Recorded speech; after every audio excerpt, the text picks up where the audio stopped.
Good morning students, welcome to TSN online education platform. आज हम पढ़ेंगे आपकी हिंदी विषय की पाठ्य पुस्तक बसंत भाग 2 का पाठ 5, जिसका शीर्षक है मिठाई वाला। इसे लिखा है भगवती प्रसाद वाजपेयी जी ने। पाठ पढ़ने से पहले पाठ परिचय जानते हैं। लेखक भगवती प्रसाद वाजपेयी जी का जन्म 11 अक्टूबर 1899 को हुआ और निधन 8 मई 1973 को। जन्म स्थान इनका ग्राम मंगलपुर जो कि कानपुर में है। इनकी प्रमुख कृतियां हैं मधुपर्क, हिलोर, खाली बोतल, उपहार, दीपमालिका और बाती और लो, ये कहानी संग्रह है। इसी के साथ राय पिथौरा, छलना नाटक है। औस की बूंद कविता संग्रह है। प्रेम पथ, मीठी चुटकी, अनाथ पत्नी, त्यागमयी, दो बहनें, मनुष्य और देवता आदि कुल इनके 33 उपन्यास है। उर्मी और आरती जैसी पत्रिकाओं का इन्होंने संपादन किया। साथ ही 1922-23 में माधुरी जो कि बहुत ही प्रसिद्ध पत्रिका थी, उसका भी इन्होंने संपादन किया था। अब पढ़ते हैं पाठ मिठाई वाला। मिठाई वाला। बहुत ही मीठे स्वरों के साथ वह गलियों में घूमता हुआ कहता, बच्चों को बहलाने वाला, खिलौने वाला। इस अधूरे वाक्य को वह ऐसे विचित्र किंतु मादक मधुर ढंग से गाकर कहता कि सुनने वाला एक बार अस्थिर हो उठता। उसके स्नेहाभिषिक्त कंठ से फूटा हुआ गान सुनकर निकट के मकानों में हलचल मच जाती। छोटे छोटे बच्चों को अपनी गोद में लिए युवतियाँ चिकों को उठाकर छज्जों पर नीचे झांकने लगती। गलियों और उनके अंतर्व्यापी छोटे छोटे उद्यानों में खेलते और इठलाते हुए बच्चों का झुंड उसे घेर लेता और तब तक वह खिलौने वाला वहीं बैठकर खिलौने की पेटी खोल देता। तो एक ऐसे व्यक्ति का चित्रण लेखक ने किया है जो कि खिलौने बेचता है। उसकी जो आवाज़ है बोलने का, जो अपना जो भी वो सामान बेचता है, अपने खिलौने बेचता है, उसके जो प्रचार करता है, उसके लिए पुकार लगाता है, उसके बारे में लेखक ने बताया है कि वो बहुत ही मधुर स्वर में, बहुत ही सुरीले तरीके से वह आवाज़ लगाता था। और उसकी आवाज़ सुनकर आसपास जो भी कोई होता जो सुनता उसकी आवाज़, वो एक बार तो अस्थिर हो उठता, यानी कि उसकी तरफ जाने की इच्छा होती है उसकी। एक बार मन करता है कि जाकर देखे कि आखिर कौन कौन से खिलौने या क्या ये बेच रहा है। और वो कहता, बच्चों को बहलाने वाला, खिलौने वाला। इस प्रकार वो गलियों में घूम घूम कर इस तरह की आवाज़ें लगाता। एक अधूरा वाक्य वो इस तरह से बोलता था, मतलब एक छोटा सा ही वाक्य वो बोलता था, लेकिन इतने विचित्र या बिल्कुल अनोखे तरीके से बोलता था कि जो भी सुनता वो अस्थिर हो उठता, यानी कि वो उसी तरफ जाने के लिए जाना चाहता। उसके स्नेहाभिषिक्त यानी स्नेह से भरा हुआ अभिषिक्त जो कंठ है, जो गला है, उससे फूटा हुआ गान, यानी कि उससे निकलने वाला जो मधुर स्वर है, जो एक तरह से गीत जैसा लगता था, उसे सुनकर उस जहाँ भी वो होता वहाँ के आसपास के मकानों में हलचल मच जाती। यानी कि छोटे बच्चे तो जिद करने ही लगते, लेकिन उनकी जो माताएं हैं वो भी उन्हें छोटे बच्चों को गोद में उठाए और उसी तरफ बाहर की तरफ जाने लगती। तो इस प्रकार उनके आने जाने से एक हलचल जैसा माहौल हो जाता था। छोटे छोटे बच्चों को अपनी गोद में लिए युवतियाँ चिकों को उठाकर छज्जों पर नीचे झांकने लगती। चिक कहते हैं बाँस की तीलियों से बना हुआ एक पर्दा, या बाँस की सीकों से, खपच्चियों से बनकर एक पर्दा जैसा बनाया जाता है, उसे चिक कहते हैं। तो उसे उठाकर वो जो युवतियाँ थी, जो माताएं थी बच्चों की, छोटे बच्चों की, वो चिकों को उठाकर और मकान के जो छज्जे होते हैं, जो छत के ऊपर वाला हिस्सा होता है जहाँ से गली में या बाहर की तरफ झांका जा सके, वहाँ से नीचे झांकने लगती थी। गलियों और उनके अंतर्व्यापी छोटे छोटे उद्यान, यानी गली के अंदर जो छोटे छोटे से बगीचे होते हैं, उद्यान यानी बगीचे, अंतर्व्यापी यानी गलियों के बीच में छोटे छोटे जो उद्यान होते हैं, वहाँ पर खेलते हुए, इठलाते हुए जो छोटे बच्चे होते थे, उनका झुंड भी उस खिलौने वाले को घेर लेता।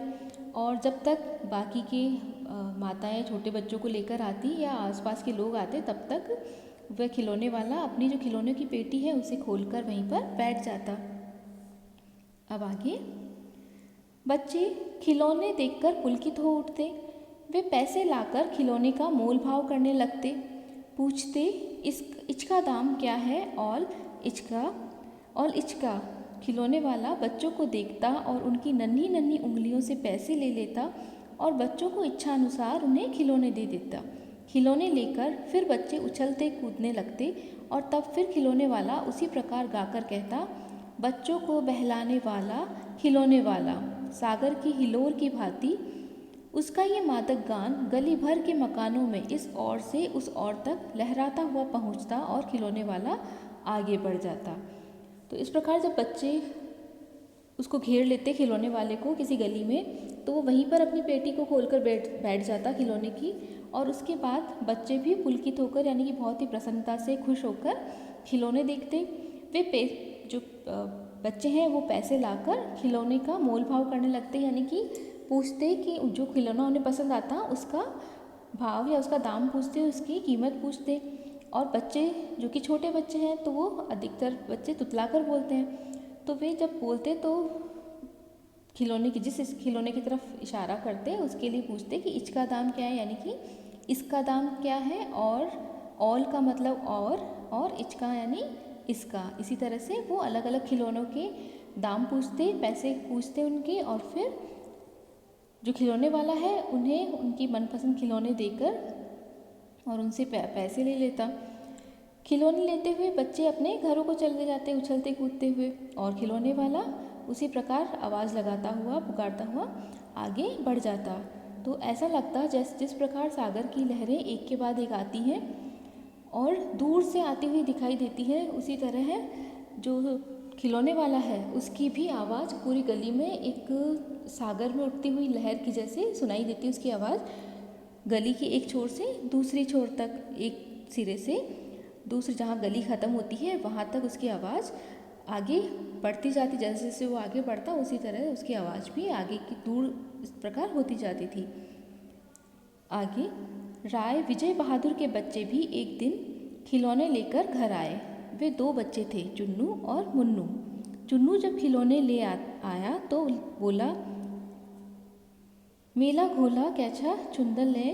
मन्नू बोला, मुन्नू और देखो मेला कैचा चुंदल है। तो इस प्रकार उस एक गली के बारे में बता रहे हैं कि वहाँ पर जो राय विजय बहादुर हैं उनके भी बच्चे हैं, दो बच्चे छोटे बच्चे हैं, और वो भी एक दिन इस खिलौने वाले से खिलौने लेकर आए। और जब वे खिलौने लेकर घर आए तो वे आपस में बातें कर रहे हैं।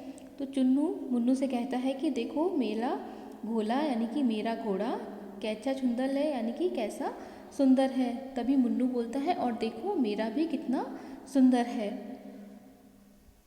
दोनों अपने हाथी घोड़े लेकर घर भर में उछलने लगे। इन बच्चों की माँ रोहिणी कुछ देर तक खड़े खड़े उनका खेल निरखती रही। अंत में दोनों बच्चों को बुलाकर उसने पूछा, अरे ओ चुन्नू मुन्नू, ये खिलौने तुमने कितने में लिए हैं? मुन्नू बोला, 2 पैसे में खिलौने वाला दे गया है। रोहिणी सोचने लगी, इतने सस्ते कैसे दे गया है, कैसे दे गया यह तो वही जाने, लेकिन दे तो गया ही है, इतना तो निश्चित है।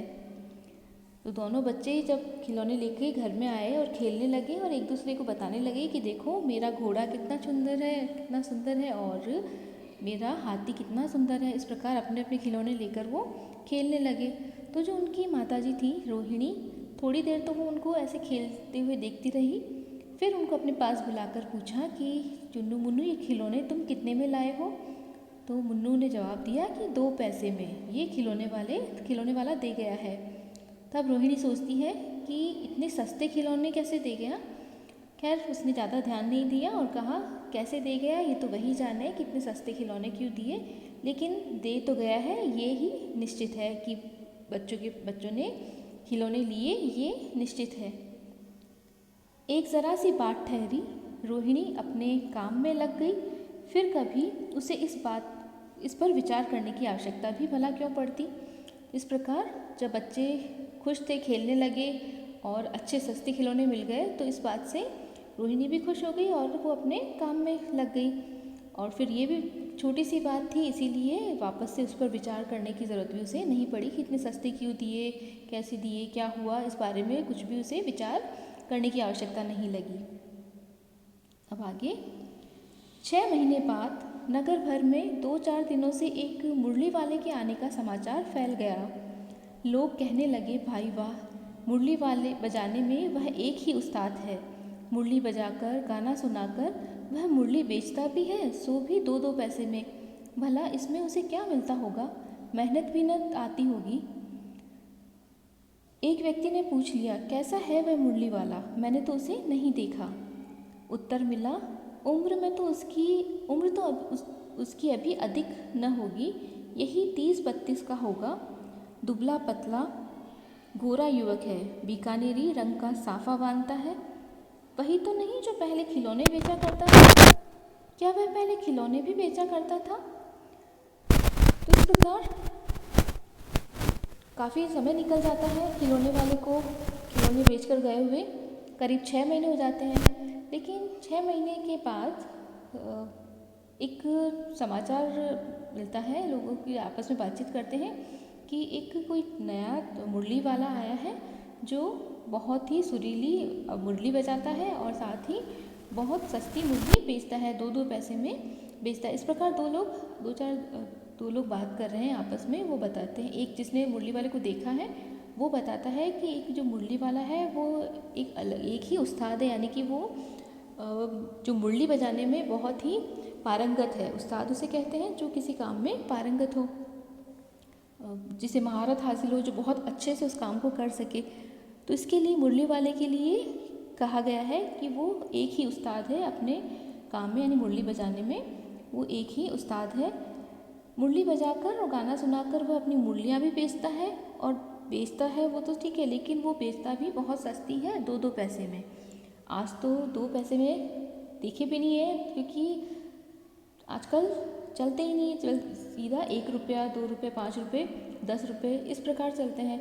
लेकिन पहले, कई वर्षों पहले, जब 1-1 पैसे की वैल्यू होती थी, 1 रुपये में जो 100 पैसे होते हैं उनका भी मूल्य होता था, उनसे भी सामान खरीदा जाता था। तो रुपए का जो 2 पैसे होते हैं उनमें मुरली बेचता था मुरली वाला, तो इतनी सस्ती मुरलियाँ वो बेचता था। तो इसी बारे में वे लोग बातें कर रहे हैं कि उससे उसे क्या मिलता होगा, इतनी सस्ती मुरलियाँ बेचकर उसे क्या मिलता होगा, क्योंकि मुरली बजाकर जो मुरली है उसे इतना सस्ता बेचने से उसकी जो मेहनत है वो भी नहीं आती होगी। तो एक दूसरे व्यक्ति ने पूछा कि कैसा है वह मुरली वाला, मैंने तो उसे देखा ही नहीं है। दूसरा व्यक्ति इस बारे में पूछता है तो उसे उत्तर मिलता है कि उम्र तो उसकी अधिक नहीं होगी, यही कोई 30-32 साल का होगा। दुबला पतला गोरा सा युवक है, और जो पगड़ी वो पहनता है, साफा बांधता है, वो बीकानेरी जो तरीका होता है, जो छपाई होती है, उस तरह का साफा वो पहनता है। तब पहले वाला उससे दूसरा जो पूछता है मुरली वाले के बारे में, वो कहता है कि कहीं वही तो नहीं जो पहले खिलौने बेचा करता था। तब जो इतनी देर से जो उसके बारे में बता रहा था व्यक्ति, वह कहता है कि वह पहले खिलौने भी बेचा करता था, इसका मुझे नहीं पता, यानी इस बारे में उसे नहीं पता होता है। अब आगे, हाँ, जो आकार प्रकार तुमने बतलाया उसी प्रकार का वह भी था, तो वही होगा, पर भाई है वह एक उस्ताद। प्रतिदिन इसी प्रकार उस मुरली वाले की चर्चा होती। प्रतिदिन नगर की प्रत्येक गली में उसका मादक मृदुल स्वर सुनाई पड़ता, बच्चों को बहलाने वाला मुरलिया वाला। तो इस प्रकार वे लोग बातें करते हैं कि जो मुरली वाला है, हो सकता है पहले वो खिलौने बेचता होगा, तो इसी प्रकार के आकार प्रकार, यानी जो कदकाठी है, जो रंग रूप है उसका, वो भी इसी प्रकार का था। जो खिलौने बेचने वाला था वो भी ऐसा ही दिखता था। तब वो जो मुरली वाले के बारे में बता रहा था, वो कहता है कि हाँ, तो हो सकता है ये वही हो, लेकिन ये एक ही कलाकार है, उस्ताद है, अपने काम में महारत इसे मिली हुई है। तो इसी प्रकार उस मुरली वाले के बारे में प्रतिदिन चर्चा होती थी, और प्रतिदिन नगर की किसी न किसी गली में वह अपनी जो सुरीली आवाज़ है उसमें उसका स्वर सुनाई पड़ता, और वह क्या गाता कि बच्चों को बहलाने वाला मुरलिया वाला। बाकी का भाग पढ़ेंगे अगले वीडियो में।